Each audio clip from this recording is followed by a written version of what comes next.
So now working with specifically arithmetic sequences, and arithmetic sequences are those that have a common difference.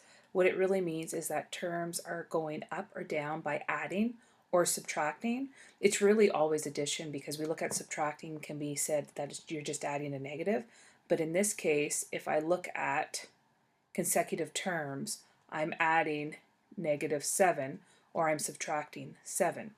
So D equals -7. If you're ever stuck in trying to find the common difference, always subtract backwards. 14 subtract 21, -7. 7 subtract 14, -7. 0 subtract 7, -7. And you have to get the same answer for all of those backwards subtractions for it indeed to be arithmetic. If the first one you got -7 and then the second one you got anything other than that, then it's not arithmetic and you have to look for another way to find the general term. So arithmetic, the first thing is there's a common difference, and we always look at what is the first term.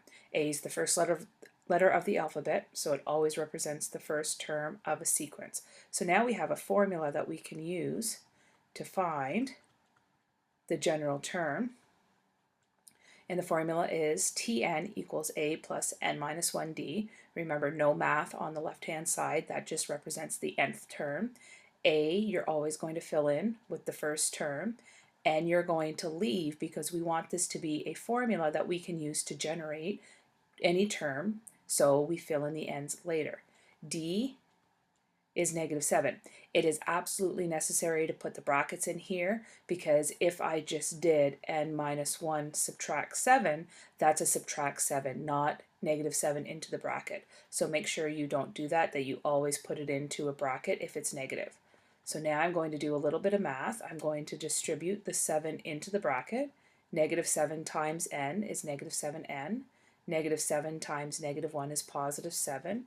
So the formula for the general term becomes 28 minus 7n. So now we have another one, and again, if you're stuck, some people can look at that and say, okay, I'm comfortable with the fact that the common difference is 5 because the terms are going up 5 each time. But if you're not sure about that, you subtract. 4 subtract -1 is 5. 9 subtract 4 is 5. 14 subtract 9 is 5. So D is 5, A is -1. Now I have a formula that I can sub in the values for A and D. Now I didn't have to put the -1 in front in bracket because this A is not multiplying anything. If you wanted to put it into brackets to be safe, you can. Again, technically I don't have to put the 5 in the bracket because a 5 touching a bracket is automatically multiplication. But if you want to always put the common difference in a bracket so you don't mess it up when it's negative, that's not a bad idea. Again, I distribute the 5 in, 5 times n, 5 times -1, and then I just collect the like terms together. So in this case, our formula for the general term is Tn equals -6 plus 5n. Question C. I have 5x plus 1, 3x, x minus 1. So the terms are always separated by the commas.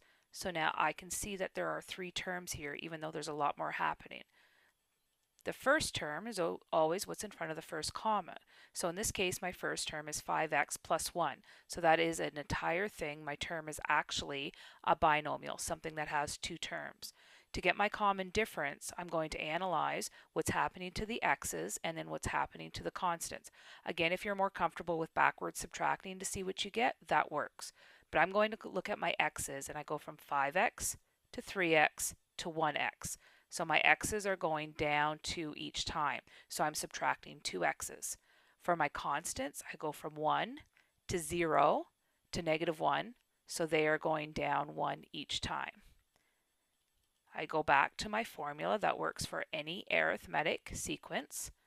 I'm going to fill in my A, 5x plus 1, and I'm going to fill in my D, -2x minus 1. I can drop this bracket here because there's really nothing in front, so I didn't need that bracket, but whenever I substitute, I like to put a bracket in. I'm going to come over here and FOIL, so I'm going to send the -2x to the n, and then to the +1. Sorry, to the -1 to get a +2x. So -2x times n is -2xn. -2x times -1 is +2x. I'm going to send the -1 through the bracket to get a -n and a +1. And now I'm going to collect like terms. 5x plus 2x is 7x. 1 plus 1 is 2.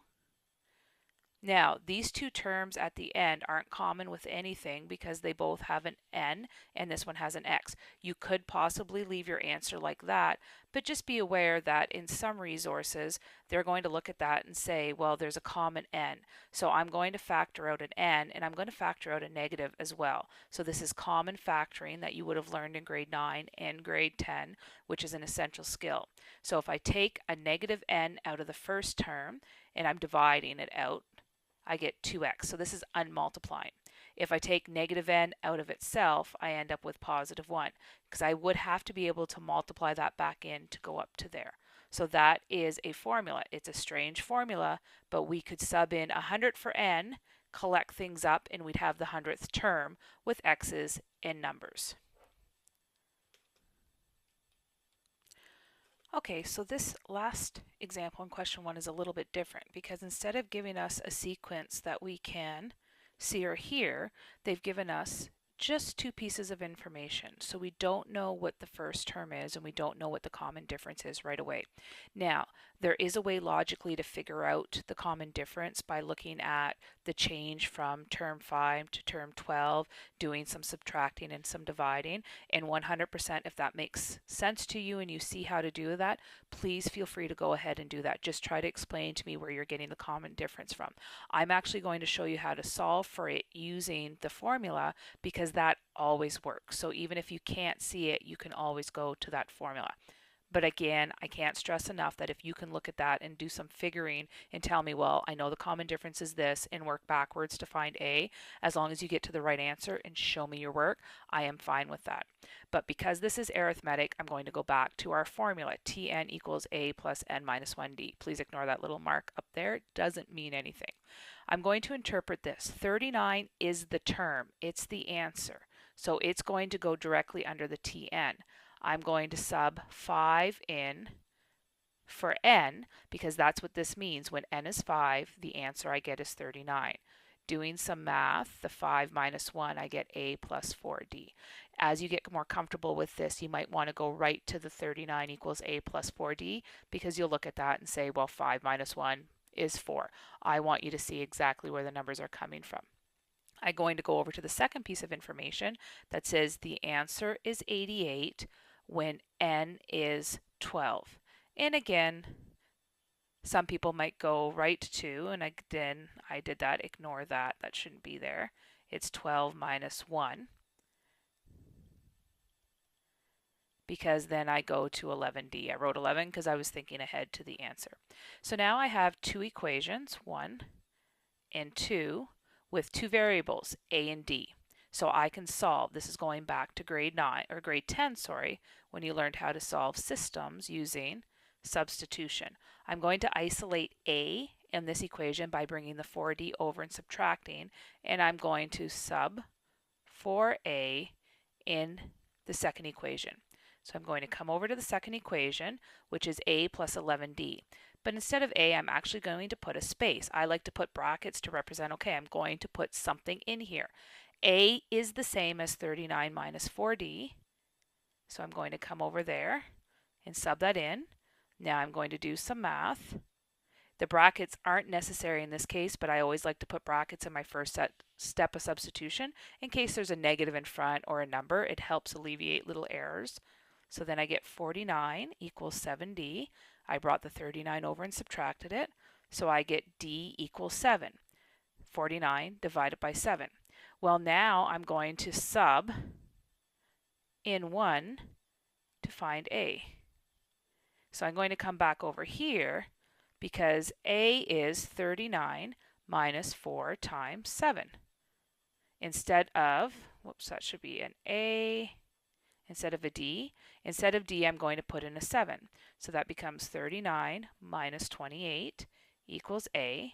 So 11 equals a. So I have my a and d, and it's easy to feel like we're done this question because we've done a lot of work, but remember the instructions asked us for the general term of the sequence. So now that I have my A and D, I'm going to plug them in to my formula. A is 11, D is 7, that's what I found. And then I'm going to do some math like we've been doing and come up with the final answer, which is the general term is 4 plus 7n. This one's a little bit different. We can see right away that we have A is 57 and D is -3. I say it's -3 because it's going down 3 to move from term to term to term. And it also, you can do it by backwards subtracting. 54 subtract 57, 51 subtract 54, etc.